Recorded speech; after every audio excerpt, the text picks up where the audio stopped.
ओम अज्ञानतिमिरन्धस्य ज्ञानाञ्जनशलाखया चक्षुरुन्मिलितं येन तस्मै श्रीगुरुवे नमः।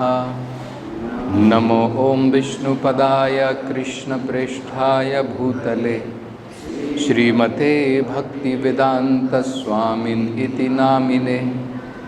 नमस्ते सारस्वते देवे गौरवाणी प्रचारिणे निर्विशेष शून्यवादी पाश्चात्य देशतारिणे।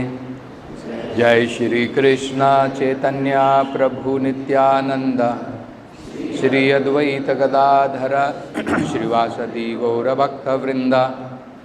हरे कृष्णा कृष्ण कृष्ण हरे हरे, हरे राम राम राम हरे हरे।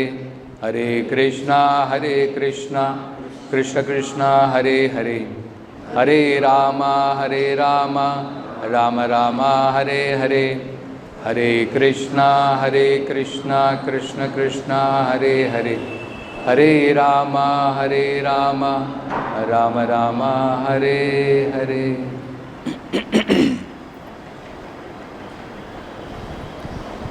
तो यहाँ पर एक बड़ा महत्वपूर्ण प्रसंग बताया गया है। संगो यह संसृतेर हेतु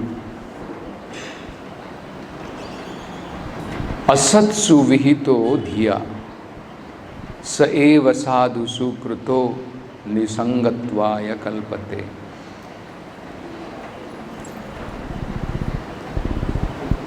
भौतिक संसार में अगर हम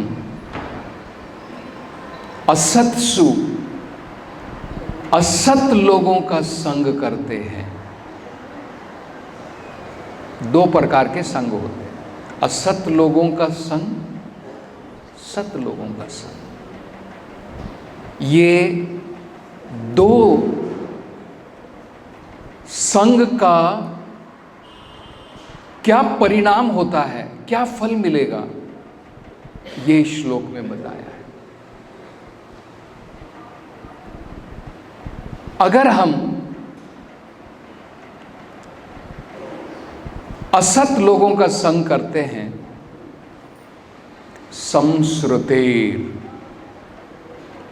उसका परिणाम फल होता है भौतिक संसार में बंधन। हमें बार बार भौतिक संसार में आना पड़ेगा, जन्म लेना पड़ेगा, कष्ट भोगने पड़ेंगे। ये असत संग का परिणाम है। और सत्संग का स एव साधुषु कृतो, अगर वही संग हम साधुओं का करते हैं, महान भक्तों का करते हैं, भगवान के शुद्ध भक्तों का करते हैं, निसंगत्वाय कल्पते, तो उसका परिणाम क्या होता है? हम इस भौतिक संसार से मुक्त हो जाते हैं, लिबरेटेड, मुक्ति की प्राप्ति हो जाती है। दोबारा हमें इस भौतिक संसार में बंधनों में फंस करके कष्ट नहीं भोगने पड़ेंगे। तो सरल चीज़ है। देखिए, अगर आपकी इच्छा है कि मुझे बार बार भौतिक संसार में आना है, जन्म लेना है, कष्ट भोगने हैं, कभी बुढ़ापा, कभी बीमारियां, अगर हमें उस प्रकार की इच्छा है तो हम लगे रहें असत लोगों के संग में। उसी के कारण हमारा बार बार संसार में जन्म होता रहेगा। कभी मनुष्य के रूप में, आपने अच्छे कर्म करे तो देवताओं के रूप में, पाप कर्म करे तो नरक लोक में। अनेकों प्रकार के जन्म, अनेकों प्रकार के कष्ट भोगेंगे। यहाँ पर एक और जो बढ़िया बात बताई गई है वो भी बड़ी महत्वपूर्ण है। ये दो तो महत्वपूर्ण है ही। तीसरी जो बात बताई गई है, असत्सु विहितो अधिया स एव साधुसु कृतो, अगर अज्ञानता में भी और इसी प्रकार के इंद्रिय प्राप्ति के लिए अगर कोई साधुओं का संग करता है, तब भी उसकी भलाई है। भाई दो प्रकार से साधुओं का संग हो सकता है। एक तो मैं साधुओं के पास में जाऊं भगवान की भक्ति का मार्ग समझने के लिए, दूसरा हो सकता है कि मैं साधुओं का संग करूं कुछ अपनी इंद्रिय तृप्ति करने के लिए, इंद्रिय भोग के लिए। तो यहां पर बताया है, अगर महान भक्त का, भगवान के शुद्ध भक्त का कोई संग करता है इंद्रिय भोग के लिए भी, फिर भी उसकी भलाई है, फिर भी वो शुद्ध हो जाएगा, फिर भी वो उसके मुक्ति के द्वार खुल जाएंगे। तो ये दो चीज याद रखने लायक है। ये बहुत महत्वपूर्ण श्लोक है उन लोगों के लिए जो भक्ति में आगे बढ़ना चाहते हैं। और अगर आप कष्ट भोगना चाहते हैं तो आपकी मर्जी है। तो जो भक्त भक्ति में आगे बढ़ना चाहते हैं, ये दो चीज़ों का ध्यान रखना बड़ा महत्वपूर्ण है। क्या है देखिए, महत् सेवाम द्वारम आहुर विमुक्ते, अगर हम भगवान के महान भक्तों की सेवा में लगते हैं, महत् सेवा, जैसे कृष्ण भावनामृत क्या है, ये कृष्ण भावनामृत श्रील प्रभुपाद की सेवा है। जो भगवान के शुद्ध भक्त हैं, उनका धरती के ऊपर एक मिशन है, एक कार्य है, महत्वपूर्ण कार्य जो भगवत कार्य है। तो अगर हम कृष्ण भावनामृत में श्रील प्रभुपाद की सोसाइटी, श्रील प्रभुपाद की वाणी, श्रील प्रभुपाद के दिए हुए कार्यकलापों में, प्रोग्राम्स में भाग लेते हैं, संग करते हैं, तो वो श्रील प्रभुपाद का संग है। और उसका रिजल्ट क्या होगा? उसका रिजल्ट होगा आहुर विमुक्ते द्वारम। कौन सा द्वार खुल जाएगा हमारे लिए? देखिए, हर एक पहले वैदिक सभ्यताओं में किसी सिटी में जाने के लिए द्वार होते थे, अलग अलग प्रकार के द्वार होते थे। जैसे आज भी अगर आप दिल्ली में जाते हैं, अलग अलग द्वार हैं, लाहौरी गेट, कश्मीरी गेट, अलग अलग वहाँ पर आपको गेट मिलेंगे। आप कश्मीरी गेट से अंदर जाएंगे तो कश्मीर की तरफ जाएंगे, और आप लाहौरी गेट की तरफ से जाएंगे तो सीधा लाहौर की तरफ पहुँच जाएंगे। अलग अलग रास्ते हैं वो। इंडिया गेट, वो भी सुना होगा आपने, बहुत सारे ऐसे। तो ये अगर हम नरक की तरफ जाना चाहते हैं, नरकीय जीवन की तरफ, यहाँ पे कहा है तमोद्वारम। तमोद्वारम का मतलब होता है नरक की तरफ, अंधकार की तरफ। तो क्या होता है? योषिताम संगी संगम। तो ऐसे लोगों का हमें संग करना चाहिए जो काम वासनाओं से लिप्त हैं, भोग ऐश्वर्य में जो डूबे हुए हैं। उन लोगों का संग करेंगे तो सीधे नरक की तरफ जाएंगे। महत् सेवा और महान भक्तों का संग करेंगे, विमुक्ते, मुक्ति के द्वार खुल जाएंगे। तो दो अलग अलग रास्ते। ये हमें हमेशा समझना चाहिए। देखिए, इसके बहुत सारे उदाहरण हैं। कई बार हम लोग बोलेंगे, हम लोग सोचेंगे नहीं प्रभु जी, मैं तो बहुत स्ट्रांग हूँ, मैं तो भक्ति बहुत सालों से कर रहा हूँ, मुझे कोई प्रॉब्लम नहीं है, मैं चलेगा, मैं अगर दारू खाने भी जाता हूँ तो कोई प्रॉब्लम नहीं है। ये समझना बहुत महत्वपूर्ण है। भागवत में ऐसे बहुत सारे उदाहरण दिए, उसमें से एक उदाहरण दिया है अजामिल का। अजामिल के बारे में बताया है, ब्रह्मचार्य का पालन कर रहा था। तो ब्रह्मचारियों के लिए बहुत महत्वपूर्ण है। अगर हम किसी भी जो आध्यात्मिकता का पालन कर रहा है, सबके लिए बड़ा महत्वपूर्ण है। तो रोज सवेरे उठता था ब्रह्म मुहूर्त समय में,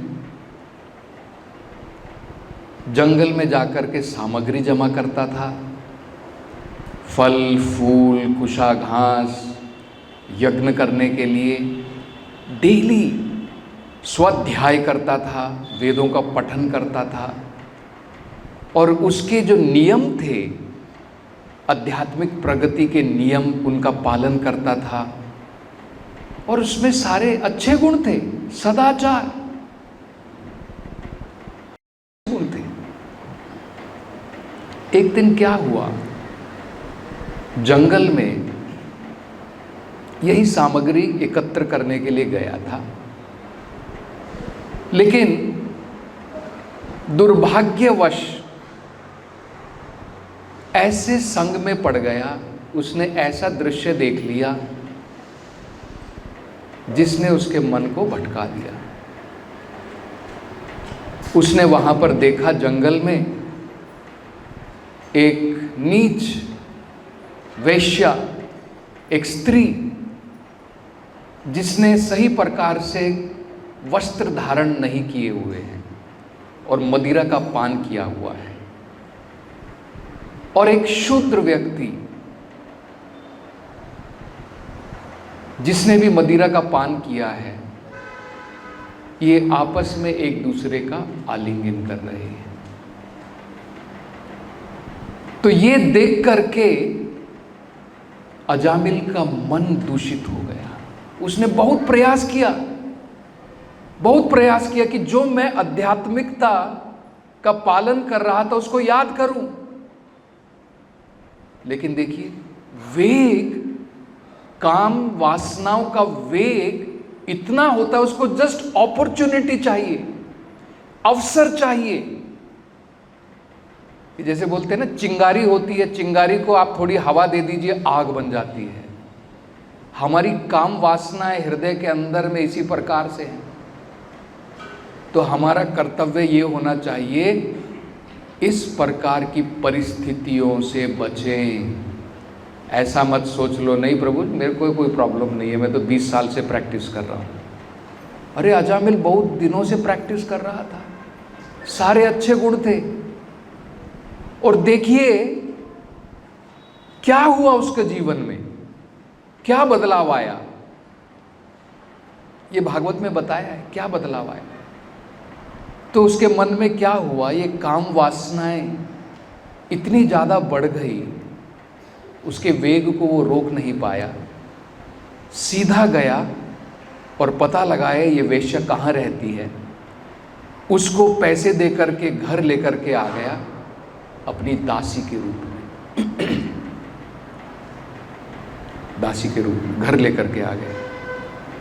और धीरे धीरे अब इस वेश्या का संग हो गया। पहले तो केवल इच्छा थी उसकी प्राप्ति की, अब इसके साथ दिन रात उसका संग। तो जैसे संग वैसे रंग। अब इसका पूरा कैरेक्टर बदल गया, आचार बदल गए, विचार बदल गए, सब कुछ बदल गया।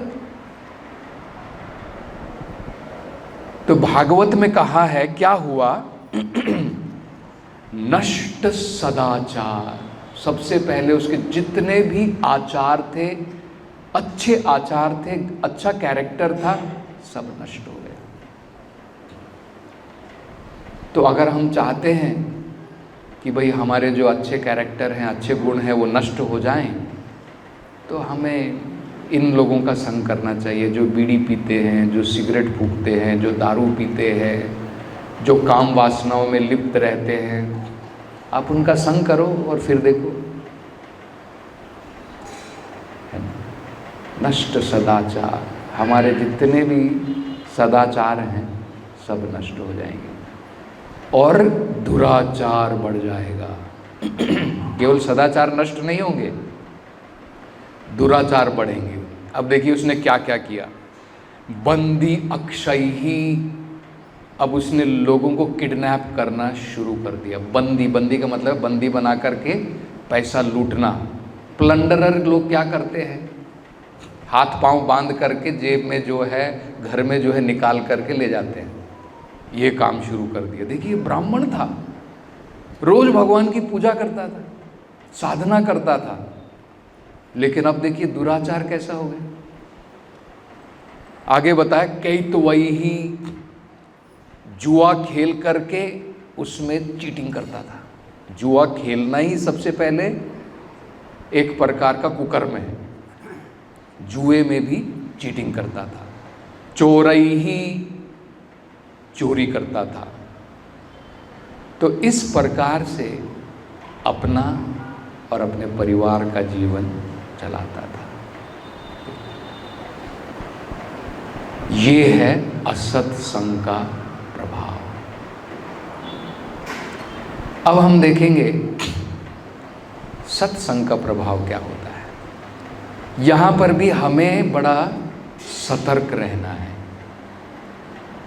कई बार ये विचार उठ सकता है, अरे ये तो बहुत अच्छी बात है, भागवतम में कहा है कि प्रभु जी यहाँ पे तो कहा है कि देवहूति काम वासनाओं के साथ में जो है प्रेरित होकर के उसने कर्दम मुनि का संग किया।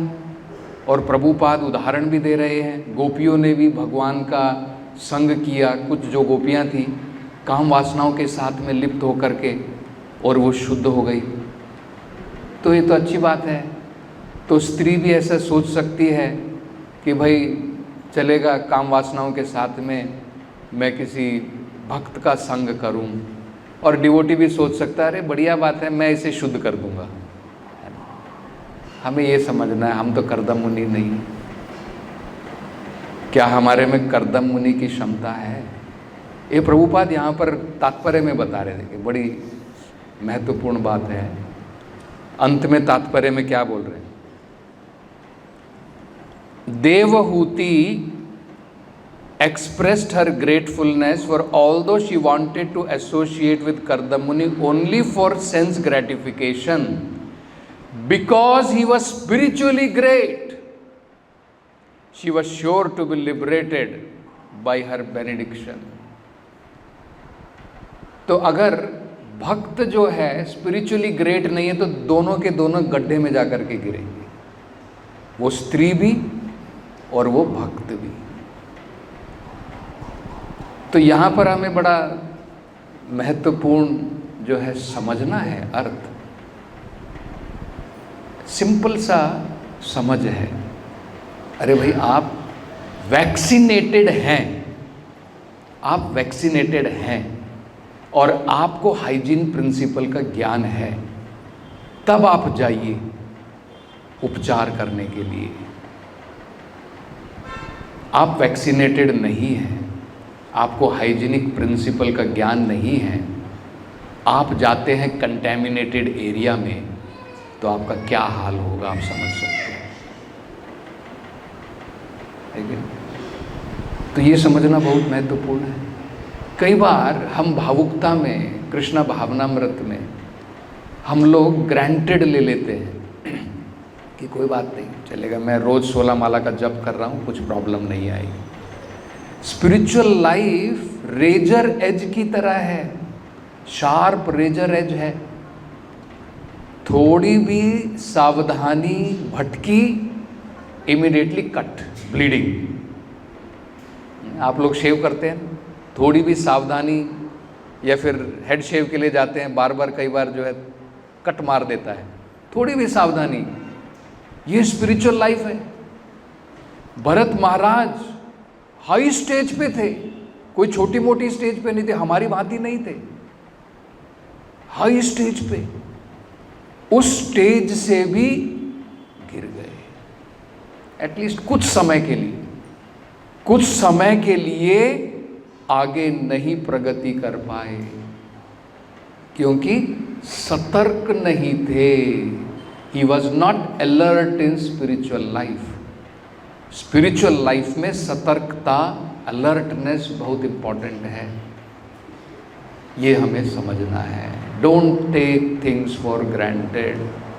ग्रांटेड नहीं ले लेना है, नहीं मैंने कंठी माला पहनी है, मैं चैंटिंग कर रहा हूँ, कोई प्रॉब्लम नहीं है, ऐसा नहीं है ना। तो ये बहुत महत्वपूर्ण है। अब हम दूसरा उदाहरण देखते हैं, जैसे यहाँ पर देवहूति का दिया है, ऐसे महान भक्तों का उदाहरण है। चैतन्य चरितामृत में एक उदाहरण है, एक वैश्या जिसे प्रेरित किया गया था हरिदास ठाकुर को भटकाने के लिए, क्योंकि हरिदास ठाकुर, उनका जन्म एक मुस्लिम घराने में हुआ था, लेकिन वो भगवान के महान भक्त थे। चैतन्य महाप्रभु की शरण में आने के बाद में हमेशा 3 लाख नाम, भगवान का नाम का जप करते थे, और जब तक उनका जप पूरा नहीं हो जाता था कोई अन्य कार्य नहीं करते थे, खाते भी नहीं थे, पीते भी नहीं थे, सोते भी नहीं थे। ये उनका निश्चय था। एक दिन में रोज 3 लाख भगवान के नाम का जप करते थे, प्रैक्टिकली नियरली 24 घंटे। जैसे रघुनाथ दास गोस्वामी जी के बारे में भी बताया है, दिन में केवल 1.5 घंटा सोते थे। कल से आप मत ट्राई कर लो, ये इमिटेशन की बात नहीं है, नकल करने की बात नहीं है। वो लोग उस स्थिति पर हैं, उनको देह की स्मृति नहीं है, क्योंकि उनको हमेशा भगवान की स्मृति है। हम तो देहधारी हैं, देह में डूबे हुए हैं, है ना। तो नकल नहीं करनी है, उनसे हमें केवल शिक्षा ग्रहण करनी है, प्रेरणा लेनी है, और जितना हो सके युक्त आहार विहारश्च। हमारा क्या होना चाहिए, जितना शरीर के लिए जरूरी है उतना आहार खाना चाहिए। कई बार हम लोग बहुत ज़्यादा खाते हैं, ज़्यादा खाओगे तो ज़्यादा सोओगे, उतना ज़्यादा तमोगुण बढ़ेगा। तो युक्त आहार, जितना चाहिए उतना सोना चाहिए। 8-8 घंटे 9-9 घंटे सो करके समय बर्बाद करना वेस्ट है, लाइफ का वेस्ट। क्या मिलेगा, वो समय आपको मिलने वाला नहीं है वापस। अगर आपका शरीर 6 घंटे सो करके तंदुरुस्त रह सकता है, 8 घंटे सोने से क्या फायदा है, निद्रा लोक में जाकर के क्या फायदा है, 2 घंटे वेस्ट हुए ना डेली के। ये हमको समझना है। तो युक्त आहार विहारश्च, हमारा आहार, हमारा विहार सभी जो है रेगुलेटेड होना चाहिए। ये स्पिरिचुअल लाइफ का सीक्रेट है। तो हरिदास ठाकुर जो हैं, उनकी लाइफ बहुत रेगुलेटेड थी। ये रेगुलेशन तो हम लोग उनसे सीख सकते हैं। तो क्या हुआ, ये वैश्या जो है हरिदास ठाकुर के पास में गई। हरिदास ठाकुर उस समय काफ़ी यंग थे, बहुत युवा थे और बहुत सुंदर थे दिखने में। तो ये वैश्या जो है हरिदास ठाकुर के पास में जाती है और वहाँ पर जाकर के अनेकों प्रकार से लुभाने का प्रयत्न करती है। हरिदास ठाकुर अगर चाहते उसी क्षण वो स्थान छोड़ करके चले जाते थे, और हमें चले जाना चाहिए। ऐसी कोई परिस्थिति माया आपके सामने आए और हम लोग वहाँ पर बैठे रहे, आजा माया, है ना, और सोचे मैं भी हरिदास ठाकुर हूँ, तो हम महामाया में फंस जाएंगे। तो हरिदास ठाकुर अगर चाहते तो चले जाते थे, लेकिन वो बहुत स्पिरिचुअली एडवांस्ड थे। उन्होंने सोचा किसी न किसी प्रकार से ये जीव मेरे पास में आया है, अब मेरा कर्तव्य बनता है इसको भी भगवत सेवा में लगाने का। तो उस स्त्री ने कहा, उस वैश्य ने कहा, हरिदास तुम बड़े युवा हो, बड़े सुंदर हो, और मैं भी युवती हूँ, क्यों ना हम आपस में भोग करें। तो उसने कहा मैं तुम्हारी इच्छा जरूर पूरी करूँगा, तुम इतनी दूर से आई हो इच्छा पूरी करने के लिए, जरूर पूरी करूँगा, लेकिन मेरा जो डेली का नियम है वो मैं पूरा कर लूँ, मेरी चैंटिंग कंप्लीट हो जाए, मेरे जो 3 लाख जो मैं डेली का मेरी प्रैक्टिस है वो पूरी हो जाए, फिर मैं तुम्हारी इच्छा जरूर पूरी करूँ। तो वैश्य जो है प्रतीक्षा करने लगी कि ठीक है हो जाएगी पूरी। रात ढल गई, लेकिन हरिदास ठाकुर तो चैंटिंग में लगे हुए। तो उसने कहा कि प्रणाम हरिदास जी, अगले दिन सवेरे आती। निकल गई, चली गई। अगले दिन फिर आए। अब अगले दिन के उनके राउंड्स प्रारंभ हो गए।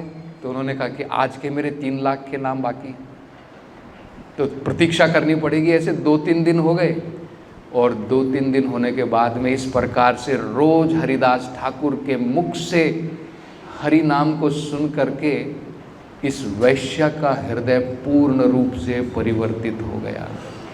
तुरंत जो है हरिदास ठाकुर के चरणों में गिर करके क्षमा याचना करती है, और हरिदास ठाकुर कहते हैं कि मुझे पहले दिन से पता था, अगर मैं चाहता तो ये स्थान छोड़ करके चला जाता था। तो हरिदास ठाकुर उनसे कहते हैं, जो भी तुमने धन अर्जित किया है इस गलत कार्य को करके, सबको ब्राह्मणों में बांट दो, और सब कुछ छोड़ करके तुलसी महारानी को लेकर के गंगा नदी के किनारे बैठ करके छोटी सी कुटिया में भगवान की साधना करो। तो हरिदास ठाकुर के द्वारा दीक्षित होने के बाद में ये वैश्य एक महान भक्त बनी। तो ये हरिदास ठाकुर की महिमा है, ये भगवान के शुद्ध भक्तों की महिमा है। लेकिन हमें नकल नहीं करनी, हमारे लिए अलग प्रकार का नियम होता है, ये महान भक्तों के लिए अलग प्रकार का। जैसे मैंने आपको बताया ना, अगर आप वैक्सीनेटेड हो जाते हैं तो कोई उस प्रकार का डर नहीं है। अगर हम डॉक्टर हैं, हमें हाइजीन प्रिंसिपल का ज्ञान है, तो हम कंटेमिनेटेड एरिया में जा कर के भी उपचार कर सकते हैं। लेकिन क्या हम उस परिस्थिति में हैं, ये हमें समझना चाहिए। अरे हम तो खुद पेशेंट हैं, हम लोग कहाँ जा कर के उपचार करेंगे, है ना?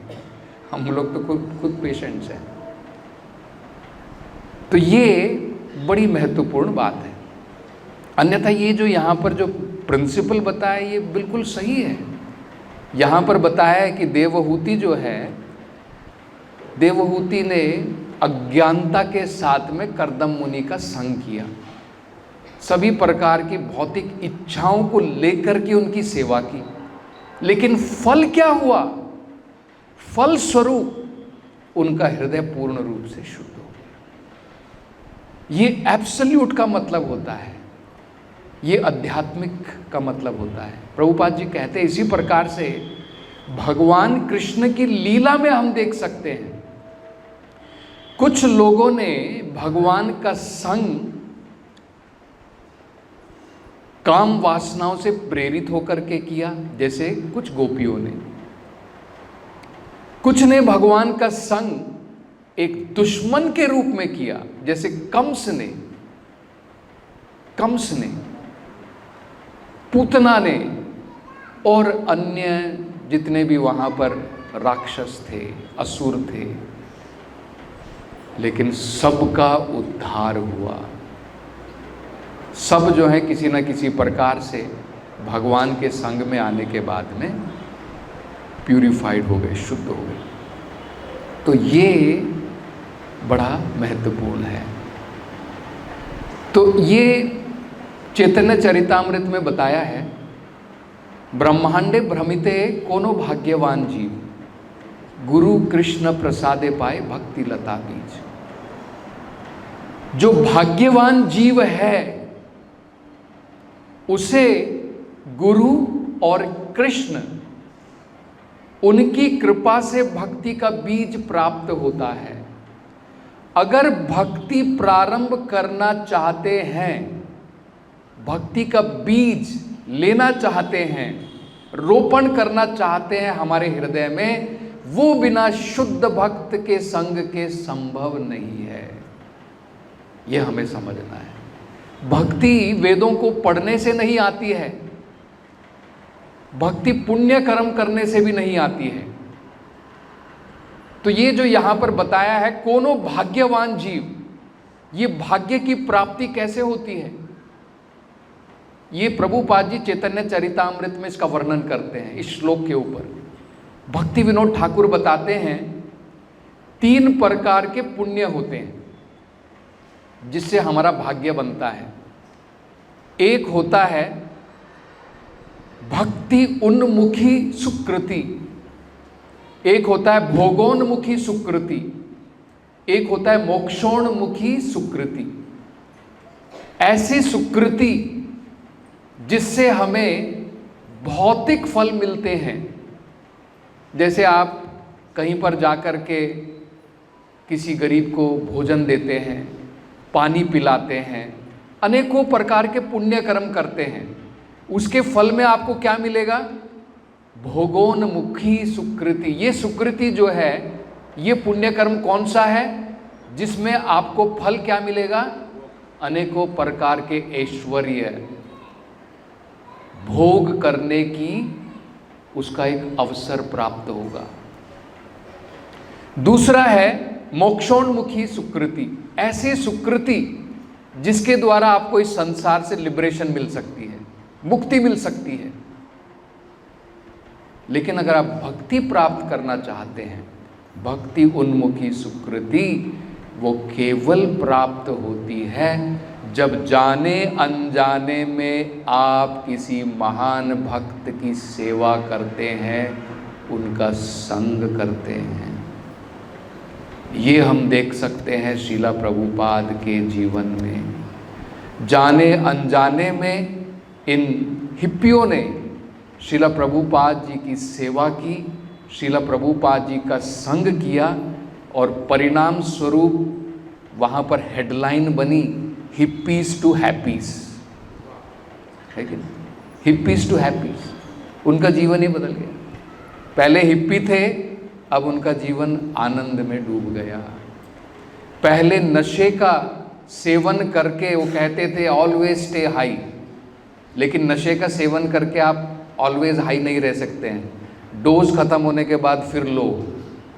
लेकिन भक्ति ऐसी है ऑलवेज स्टे हाई, हमेशा हम जो हैं आनंद में रह सकते हैं। तो ये संभव होता है भगवान के शुद्ध भक्तों के संग के कारण। इसलिए वेदों में क्या कहा है? साधु संगा, साधु संगा सर्व शास्त्र कोय, लव मात्र साधु संग सर्व सिद्धि होय। लव मात्र भी भगवान के शुद्ध भक्त का हमें संग प्राप्त हो जाता है, पूर्ण सिद्धि की प्राप्ति हो सकती है। ऐसे बहुत सारे उदाहरण हमने देखे। जिसने असुर के घर में भी जन्म लिया है, असुर के घर में, वो भगवान का महान भक्त बन सकता है। नारद जी के संग के कारण प्रहलाद महाराज महान भक्त बने।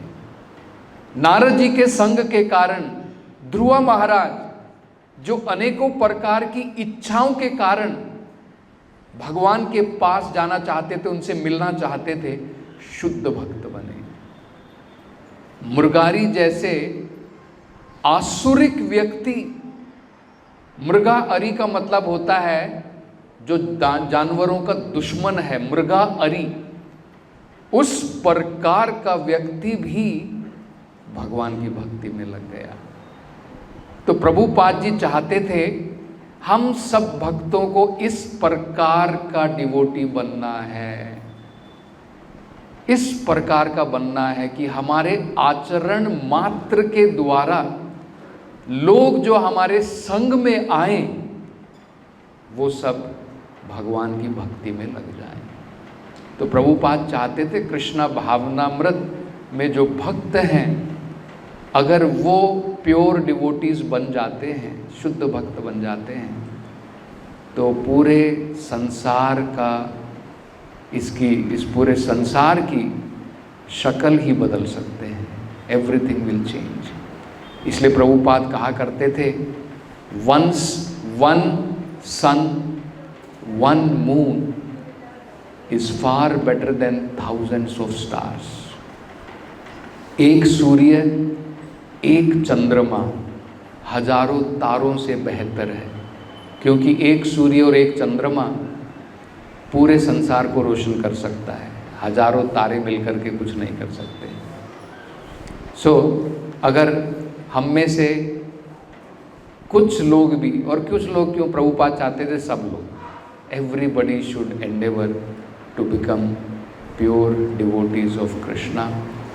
और तब जो भी हमारे संग में आएंगे, they will automatically become Krishna conscious. ग्रंथराज श्रीमद् भागवतम की जय। जगत गुरु श्रील प्रभुपाद की जय।